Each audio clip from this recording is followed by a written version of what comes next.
J'ai l'âge que j'ai. Moi aussi. Je suis comme je suis. Je suis comme je suis. Avec mes rides, mon ventre, mes cheveux blancs, mes défauts, mes qualités, mes victoires, mes défaites.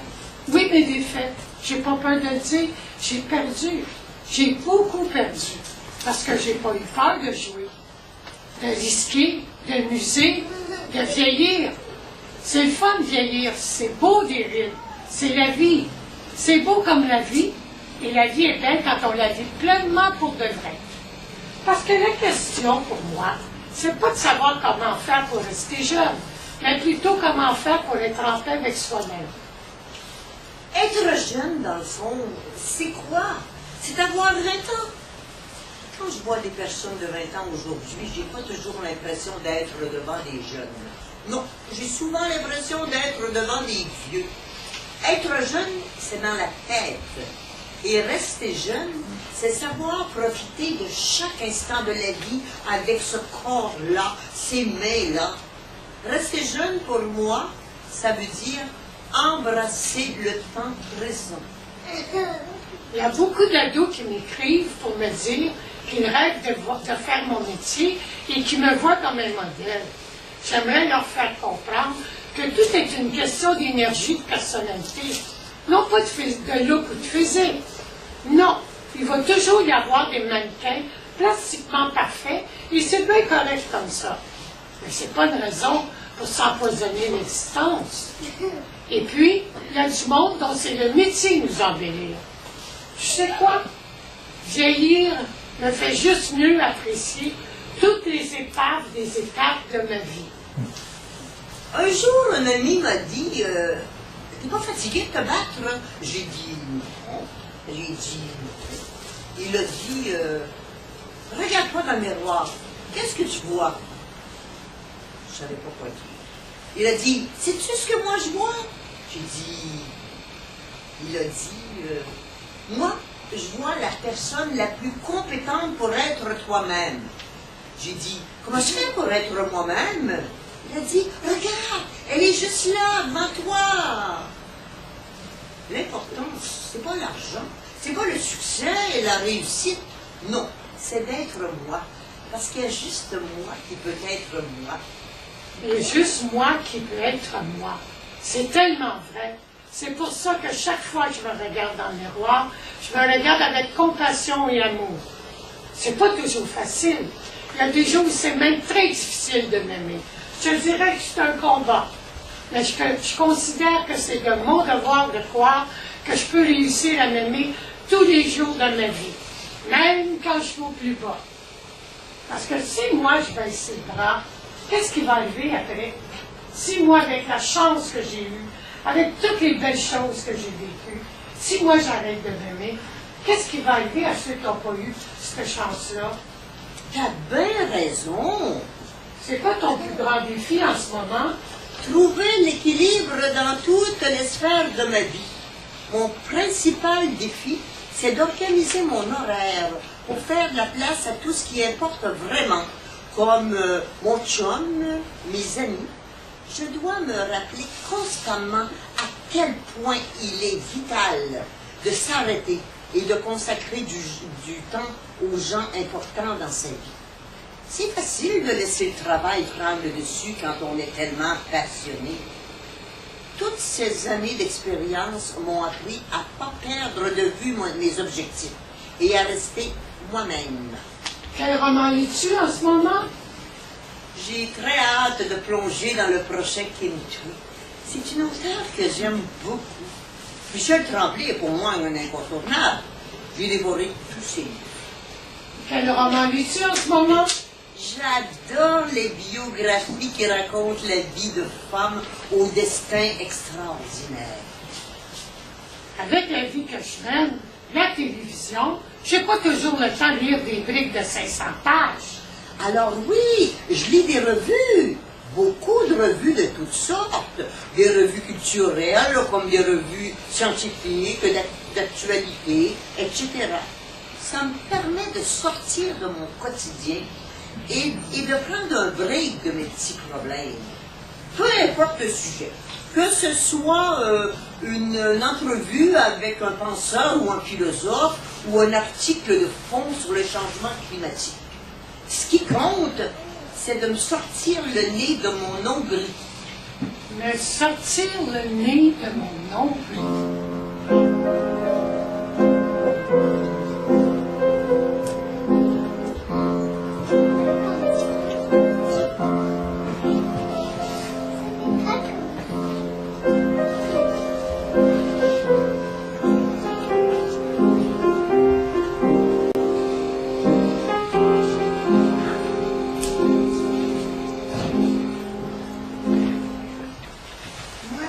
J'aime les choses inutiles. Les bonheurs tranquilles qui ne disent rien. Les couchers de soleil sur la ville. Les bibelots débiles. Les orchestres anciens. Le chant des volants sur les fils. Les poissons d'avril. Tous ces petits riens qui nous rendent la vie moins futile. Moi, j'aime les choses inutiles qui nous font du bien.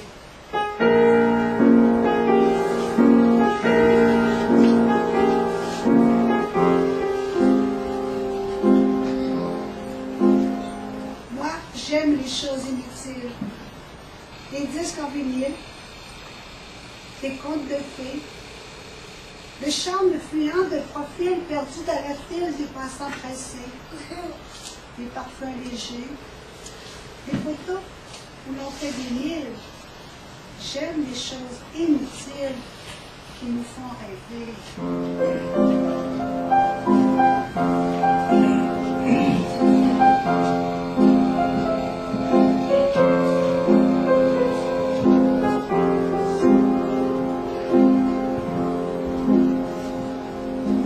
J'aime les choses inutiles. La joie de Lucille quand laisse les fleurs, la voix des poètes en exil, toujours en exil du jour et de l'heure, les couleurs de leurs chants fragiles. J'aime les choses inutiles qui nous parlent au cœur.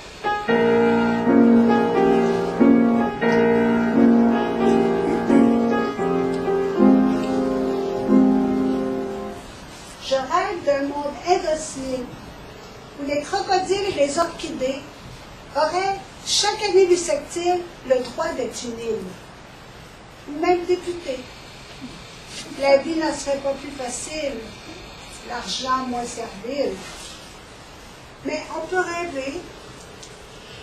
Et tant pis si je passe pour un fossile, j'aime les choses inutiles.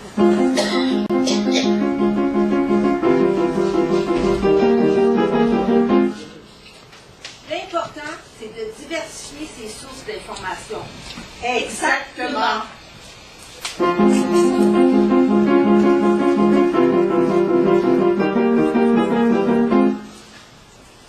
L'information. L'information sur l'état du monde, complexe et fouillé, est de plus en plus difficile à trouver, tout simplement parce qu'elle est une menace pour l'ordre établi. Aujourd'hui, je m'intéresse à une bonne trentaine de revues spécialisées, de sites, de blogs.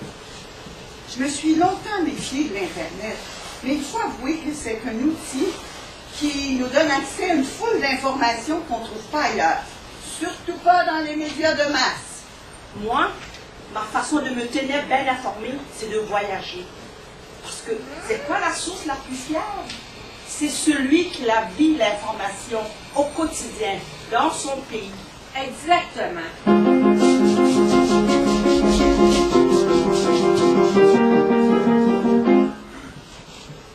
Dans un petit archipel au milieu de l'océan Indien, il y a une tribu de 400 individus qui s'appelle les Jarawats.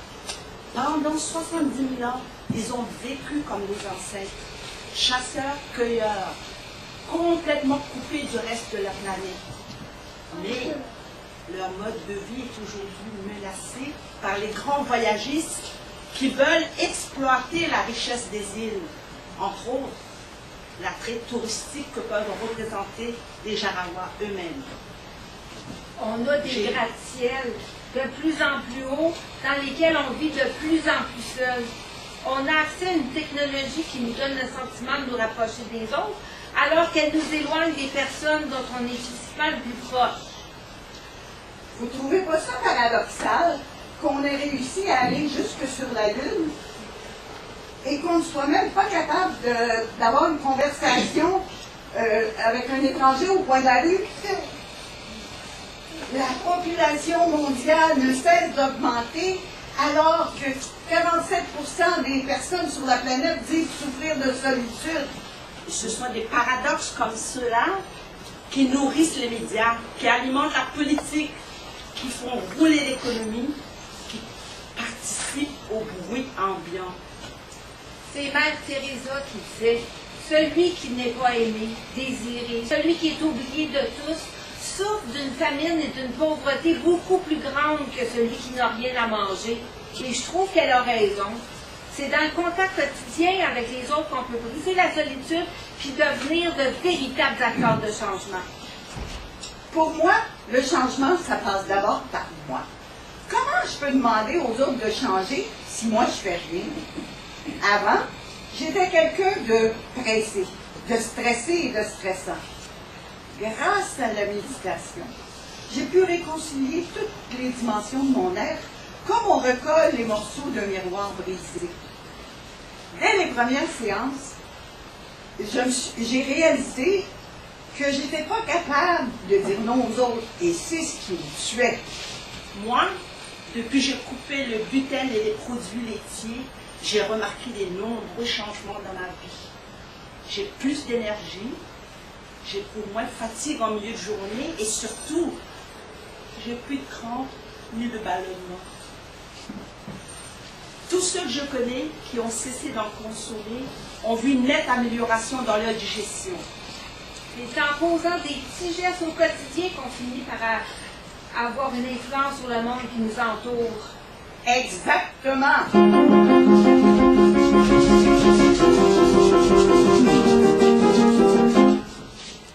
Un jour, j'ai dit à un ami, j'aimerais ça poser un geste concret pour la planète. Il a dit, pourquoi tu le fais pas? J'ai dit, parce que ça risque de pas changer grand-chose. Il a dit, fais-le, tu verras.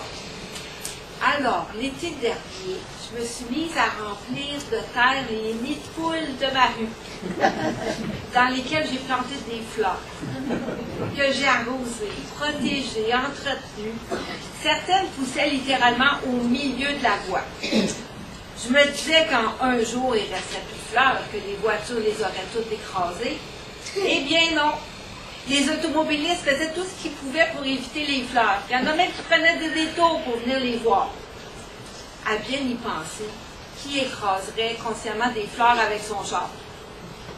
Les habitants du quartier se sont mis à les entretenir.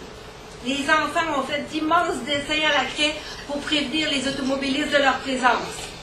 À la fin, c'était magnifique de voir les voitures zigzaguer entre les arrangements floraux. Tant que nous serons capables de nous indigner, nous serons libres. Tant que nous serons animés de l'esprit de révolte, qui est le fondement même de nos démocraties modernes, nous pourrons garder espoir. Les cyniques qui affirment que rien ne peut et ne va changer, au fond, jouent le jeu de ceux qui nous gouvernent. On vit dans une société qui produit des inégalités pharaoniques, qui concentre tout le pouvoir entre les mains de certaines personnes. Et qu'est-ce qu'on fait pendant ce temps-là? On vote pour elles. 1% de la population mondiale possède plus de richesses que le restant de la planète. Et qu'est-ce qu'on fait pour les remercier? On les invite au bye-bye. C'est scandaleux! Est-ce moi ou un nom particulier pour l'esclavage et la soumission? Bonne question! C'est très bonne question! Ça, c'est la question! Bonne question.